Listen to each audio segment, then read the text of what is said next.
Closing arguments are set for today in the Karen Reed murder retrial. The 45-year-old is accused of running into her Boston police officer boyfriend and leaving him to die in the snow.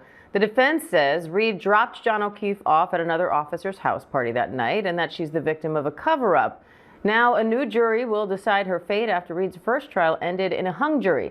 Let's bring in AB's News investigative reporter Olivia Rubin and civil trial attorney Tre Lovell for more. Olivia, what can we expect today during closing arguments?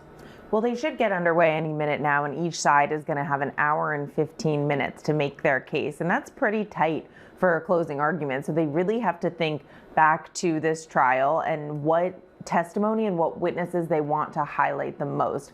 At least for the prosecution, you can imagine that we're going to hear them recall testimony from witnesses who testified that Karen Reed, the morning after when she found John O'Keefe, said, "I hit him."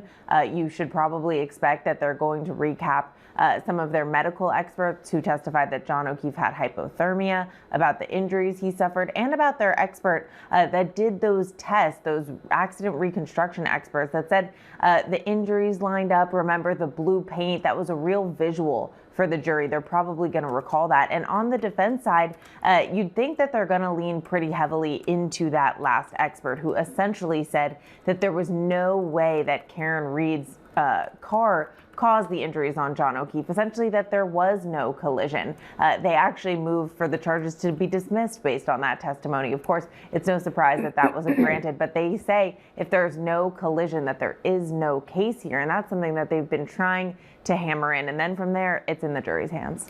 Tre, during the charge conference yesterday, the judge discussed what each side can and can't bring up during closing arguments. What do you make of the boundaries they're up against? You know, I thought that was a good ruling with the judge. You know, the defense's alternative theory that there was somebody else, Brian Higgins may have done this, I thought would have been problematic for them because it's a really credibility stretch. And plus, they didn't, reach their burden in order to be able to assert that somebody else had done this. So I thought it was a fair instruction, and I actually think it helps the defense by focusing on the insufficiency of the police investigation and their science and their experts. I think they're going to present more of a credible defense, that's going to preserve that and really focus that, this has not reached the level of reasonable doubt. Tre, the judge also talked about the instructions she'll give the jury. The defense asked her not to include an instruction on consciousness of guilt. Why not? What's the issue there? Well, consciousness of guilt basically says if Karen Reed is found to have destroyed evidence or tried to intimidate witnesses, there's an inference that she's guilty. And thus the jury can consider that in terms of whether or not they're going to find her guilty. And it's an instruction that can be dangerous and is necessary in the right circumstances. But I thought the judge was correct, and I thought the prosecution, in terms of not wanting to bring that, made sense as well. I think the instructions are going to be pretty solid here. Whenever you're looking at these cases, you always look at what may be an appellate issue, and the judge is being conservative about that. There's no out of bounds instructions, and I think that we're going into the closing arguments and then the deliberations pretty tight. So, Olivia, what's the plan once closing arguments are over?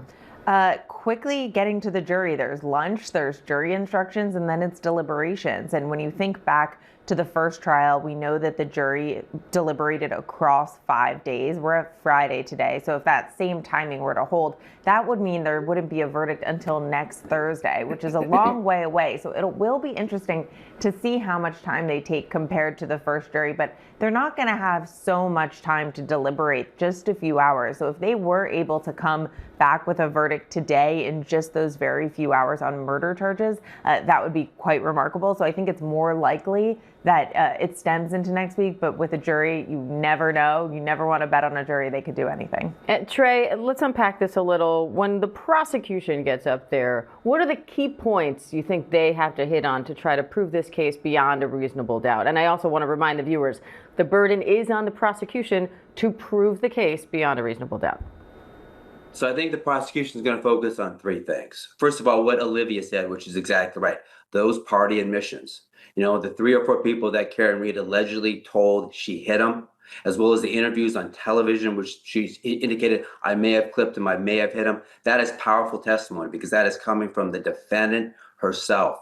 They're also going to focus on those text messages and her state of mind the day of the murder or the alleged when he was killed, because she was upset and there was motive and intent that she would have done it. And then finally, the science. The prosecution is going to argue, hey, with respect to the science, we proved that O'Keefe was hit by this vehicle. We had criminologists, we had DNA experts, we had forensic pathologists, we had neurologists, we had accident reconstructionists, we had digital experts. A number of experts all came with the same conclusion. He was hit by a vehicle and his injuries matched that impact. And it's going to be pretty compelling. And then on the defense side, they don't have to prove their alternate theory here. They don't have to prove that John O'Keefe was attacked inside the party or that somebody else specific did this. They just have to show the jury that there's enough reasonable doubt to call into question what the prosecution is saying happened here. So what do you think they really have to land in order to make that happen? So what the defense is going to focus is on two things. First, the insufficiency of the police investigation. They're going to say it was sloppy, it was lazy, there were predeterminations made, you can't rely on it. And then they're going to rely on the science. They're going to say, hey, our experts, you listen to the prosecution's experts, our experts took it a little bit further. You had our experts who evaluated the impact with actual force at different speeds. Our experts took what the accident reconstructionists did on the prosecution side and said, hey, even if you did that, the damages and the injuries would have been much more severe. There would have been broken bones. There would have been more severe damage to the skin. So they're going to say, hey, the prosecution put on their case, we took the science further, and all of this leads you to one conclusion: reasonable doubt. Olivia, they've been here before. They've done this trial before. The one ended in a hung jury. Mm-hmm. What has Reed's team done to try to secure, I should say, what's have both sides done to try to secure a verdict this time around? Of course, each side aiming for a different verdict. Well, Karen Reed has the same defense team, right? So they're looking at what they did the first time and what they can do differently now. And I think what's also really interesting is that Karen Reed now has on her team an alternate juror from the first trial. So you'd have to think that that individual, that woman, is giving them some inside details on what worked for her and what didn't work for her the first time as an alternate juror. Obviously, she came to the conclusion that Karen Reed didn't do it, which is why she's now on her defense team. But she's probably trying to give them those inside details. But I think something they're really drilling in on was what we just talked about, which is their own form of science. Yes, the prosecutors put on their own experts, DNA, crash reconstruction, but the defense tried to take it further, and they said